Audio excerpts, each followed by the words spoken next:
So here's something interesting. South Africa is fairly unique compared with other countries, as it boasts 3 capital cities instead of just 1.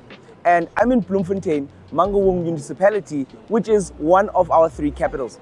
The reason for 3 capitals is that there is 1 capital for each branch of our South African government. The government is divided into 3 different branches: the legislative branch, the executive branch, and the judicial branch. So why is Bloem, with its 811,000 plus population, one of these 3 capitals?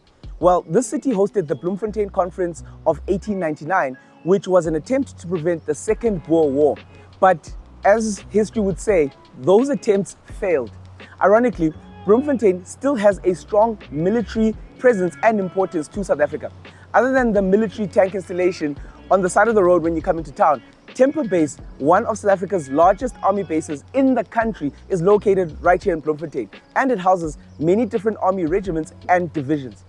Also, Bloem is in the middle of South Africa, so the army can pretty much get to anywhere in the country a lot faster if they are based here.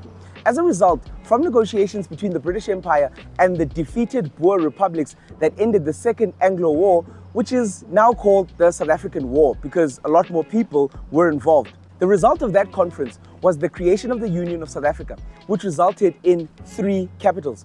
Parliament sits in Cape Town, the former capital of the British Cape Province. The administration would be based in Pretoria, the capital of the Boer Republic of Transvaal.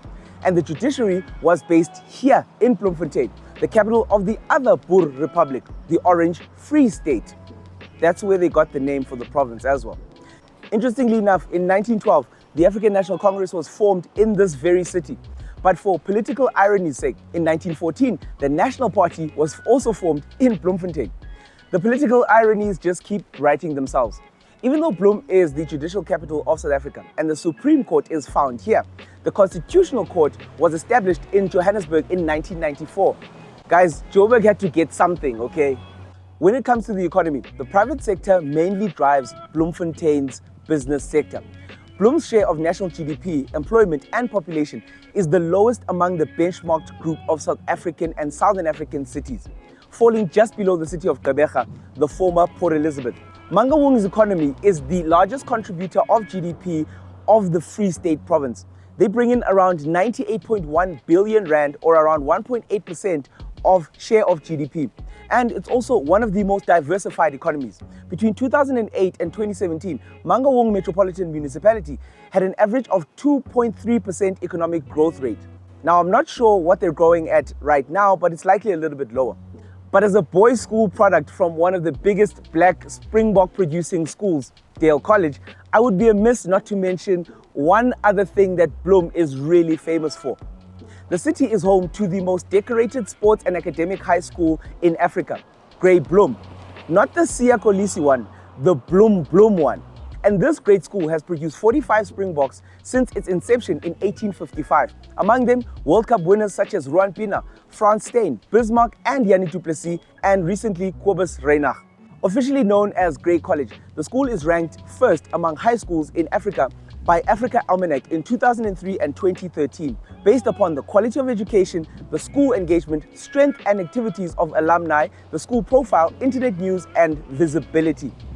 In fact, this 1,200 boys a year school, which started in 1855, is believed by some scholars and alumni to be the 3rd oldest school in South Africa. And they are so influential that the very existence of the University of the Free State is because Grey College students needed a varsity. Even till this day, UOFS apparently rents its fields and some of the land from the college itself. I don't know if any of this is true. You guys can maybe confirm. Actually, what interesting facts do you have about Bloemfontein Mangaung? Let us know in the comments so that we can win the next game of 30 seconds. Thank you for watching this video up until this point. I hope it was as interesting for you as it was for us to make. Check out one of the other videos here and hopefully you'll find those just as interesting as this one. Cheers.